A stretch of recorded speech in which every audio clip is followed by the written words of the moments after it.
आपण आज प्राकृतिक रचना जलप्रणाली भाग 3 ब्राझीलची जलप्रणाली बघणार आहे. ब्राझीलच्या जलप्रणालीचा जर आपण विचार केला तर आपल्याला असं लक्षात येते की ब्राझीलची जलप्रणाली 3 भागात वर्गीकरण करण्यात आलं आहे. म्हणजे ब्राझीलच्या जलप्रणालीचे एकूण 3 भाग आहेत, 3 नद्यांची खोरी आहेत. नंबर 1, पहिली नदी खोरी आहे ॲमेझॉन नदीचे खोरे. दुसरा आहे पॅराग्वे पॅराना जलप्रणाली आणि तिसरी आहे साओ फ्रान्सिस्को व किनारपट्टीवरील नद्या. तर पहिल्यांदा आपल्याला या तीनही नद्यांची माहिती आपण घेणार आहे. तर पहिली नदी प्रणाली आहे ॲमेझॉन नदी प्रणाली. तर ॲमेझॉन नदीचा उगम हा कुठे झाला? तर ॲमेझॉन नदीचा उगम ब्राझीलमध्ये झालेला नाही आहे, तर पेरू देशातील अँडीज पर्वताच्या पूर्व उतारावर झाला आहे. आता पेरू देश नेमका कुठं आहे? तर या बाजूच्या नकाशात बघा. या ठिकाणी हा जो पूर्ण ही जी लाल रेष तुम्हाला दिसते आहे, या लाल रेषेच्या मधला जो पूर्ण भाग आहे तो आहे पूर्ण पेरू नावाचा देश आहे की जे ब्राझीलचे शेजारील राष्ट्र आहे. आणि या ठिकाणी बाजूच्या नकाशात बघा, आता दुसऱ्या नकाशात या ठिकाणी असं दिसते की ही जी लाल रेष आहे हे अँडीज पर्वत आणि या ठिकाणी येतो अँडीज पर्वताचा पूर्व उतार. त्या अँडीज पर्वताच्या पूर्व उतारावर ही ॲमेझॉन नदी उगम पावलेली आहे. आणि इथं फक्त हे ही नदी आहे. इथं फक्त एकच नदी नाही आहे, इथं अशा अनेक लहान लहान नद्या आहेत. या सगळ्या लहान नद्या एकत्र येऊन ॲमेझॉन नदीचा प्रवाह तयार झालेला आहे आणि त्यामुळं या नदीपात्रामध्ये प्रचंड पाणी आहे आणि पाण्याचा वेगही प्रचंड आहे. आणि हा नदीचा प्रवाह नंतर ब्राझील देशातून मग वाहायला लागतो आणि पुढे या पद्धतीने तो अटलांटिक महासागराला जाऊन मिळते. ॲमेझॉन नदी उत्तर अटलांटिक महासागराला मिळते आहे ती. आणि या नदीच्या पात्रामध्ये प्रचंड पाणी आहे, पाण्याचा विसर्ग जास्त आहे.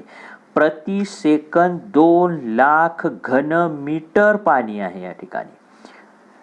आणि या नदीच्या मुखाजवळ अनेक सागरी बेट तयार झाली आहे, कारण नदीचा प्रवाहाचा वेग जास्त आहे. त्यामुळं गाळ सोबत वाहून जरी आणला तरी हा गाळ नदी आपल्यासोबत वाहून मुखापर्यंत घेऊन जाते आणि मुखाशी या ठिकाणी मग वितरिका तयार झालेल्या नाही बाकीच्या नद्यांसारखी.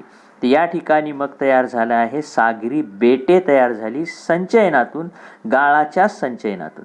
आणि मग ॲमेझॉन नदीच्या मुखाकडला भाग हा जलवाहतुकीसाठी प्रसिद्ध आहे. अशी आहे ही ॲमेझॉन नदी.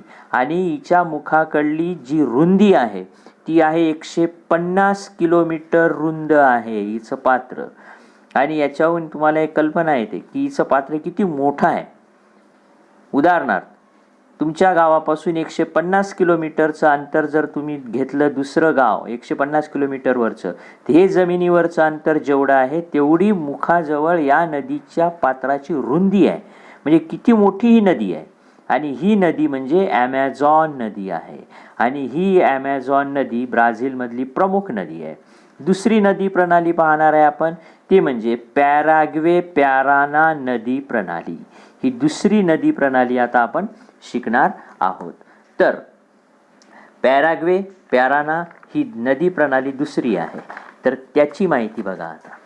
तर ही आहे, आता दोन्ही नकाशाच्या माध्यमातून पाहायचं आहे आपल्याला.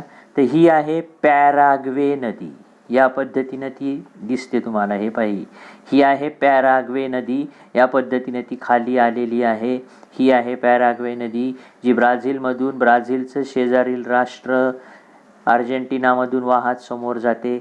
त्याच्यानंतर ही दुसरी जी नदी आहे ती आहे पॅराना नदीचा प्रवाह आहे. हा प्रवाह पॅराग्वे नदीला जाऊन मिळाला आहे आणि या दोन्हीही नदीचे प्रवाह एकत्र आले आहे.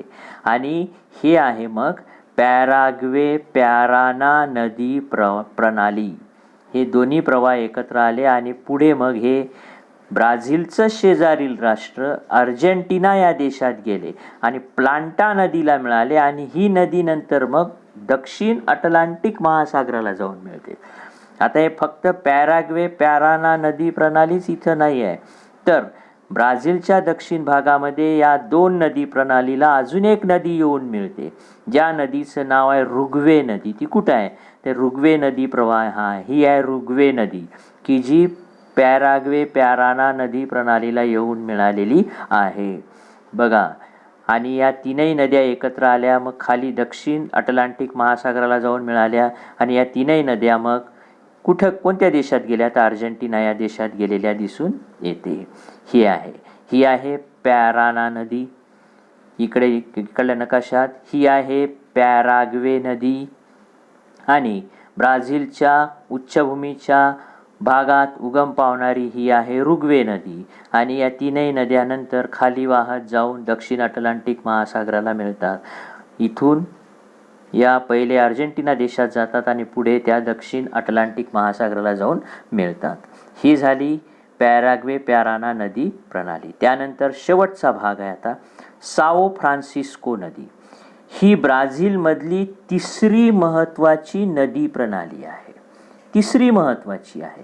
पहिली ॲमेझॉन, दुसरी पॅराग्वे पॅराना, आणि तिसरी साओ फ्रान्सिस्को नावाची नदी आहे.